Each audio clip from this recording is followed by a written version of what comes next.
Events unfold in the near future. 85-year-old Marjorie, a former violinist, suffers from Alzheimer's disease.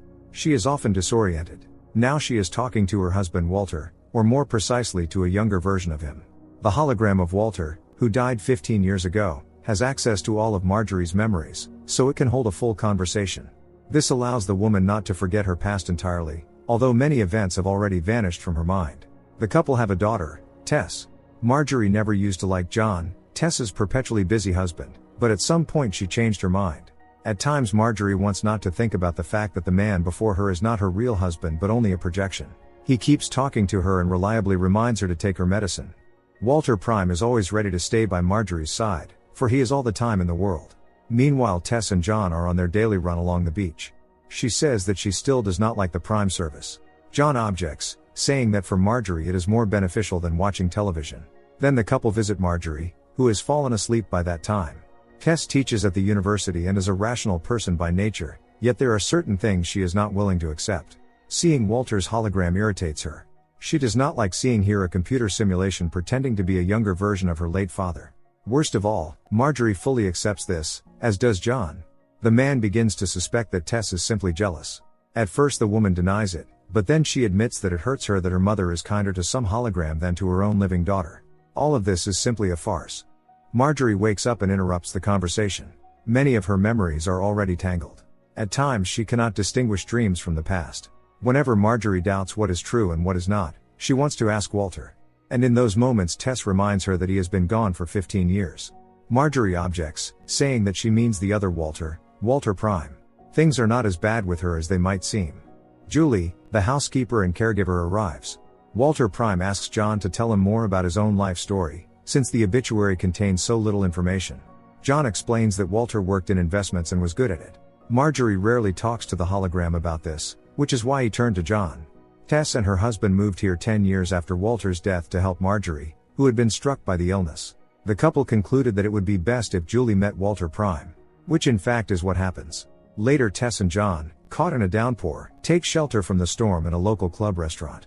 Worried about her mother, Tess calls her and hears the sound of rain on the line. Marjorie explains that she is simply standing outside under an awning, yet her daughter still insists that she hand the phone to Julie. At times Marjorie may not be aware of her actions and may slip out of reality. The last time Tess and John were in this place was at Walter's funeral. Many of Marjorie's acquaintances have aged so much that Tess has stopped recognizing them. She finds it terribly sad. A philosophical conversation takes place between the spouses, something that has been happening more and more often lately. Tess mentions that they may soon have to fire Julie, because she allowed Marjorie to go outside in such a downpour. The next morning when Marjorie wakes up, John asks her whether she remembers the events of the previous night. They found her unconscious on the living room floor. Tess and John rushed Marjorie to the emergency room, but by the time they arrived she was already feeling fine and even flirting with the doctor. The elderly woman steps outside, enjoying the fresh wind. When she returns to the living room, she tells Walter Prime that she wants to see not a simulation but her real husband. Walter Prime suggests coming back when she feels better. But Marjorie knows she will not get better. Tess and John simply are not telling her everything. Walter Prime's task is to make sure at the very least that she does not become much worse, although there are no guarantees.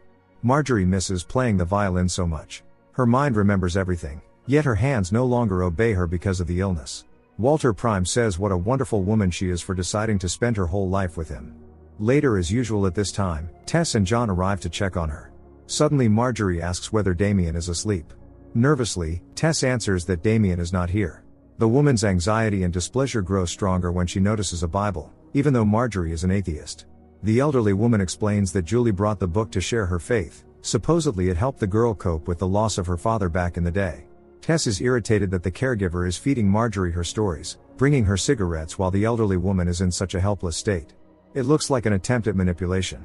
After this late in the evening, John entrusts Walter Prime with a family secret. It turns out that Marjorie and Walter had a son, Damien, who voluntarily passed away 40 years ago. Tess believes that her brother had always struggled with his mental health. Walter never recovered from it, and Marjorie erased the memories of her son, yet today in a moment of dementia, she mentioned him for the first time in 50 years. John tells Walter Prime not to share this conversation with either Tess or Marjorie.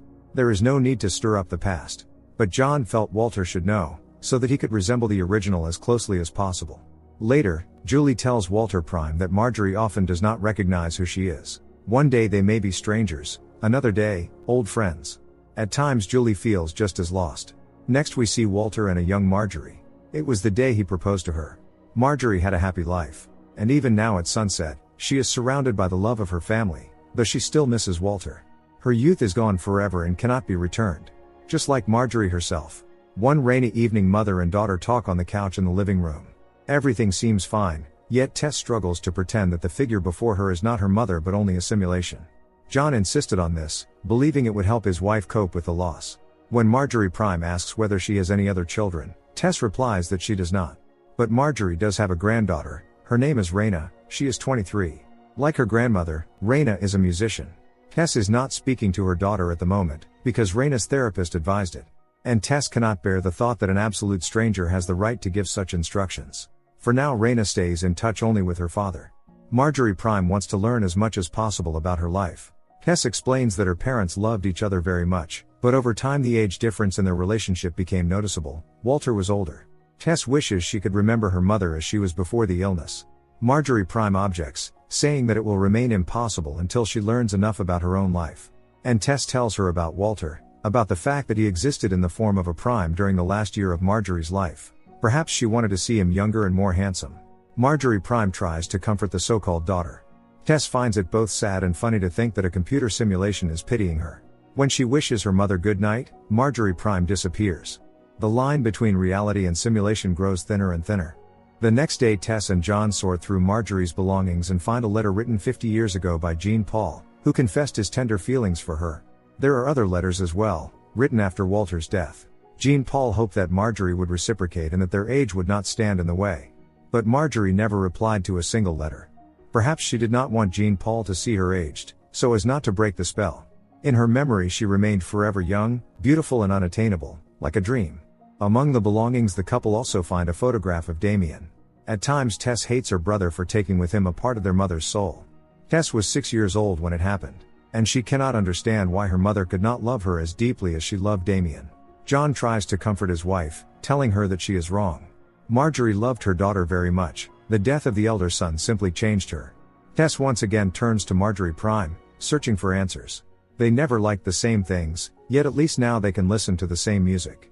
Tess closes her eyes, trying not to shatter this fragile illusion. A year passes. Even with the exact digital copy of his wife sitting on the living room couch, John feels endlessly lonely. He and Tess had been married for 26 years, but she could never cope with the loss of her mother and chose to end her life voluntarily. It happened during a trip to Madagascar last year.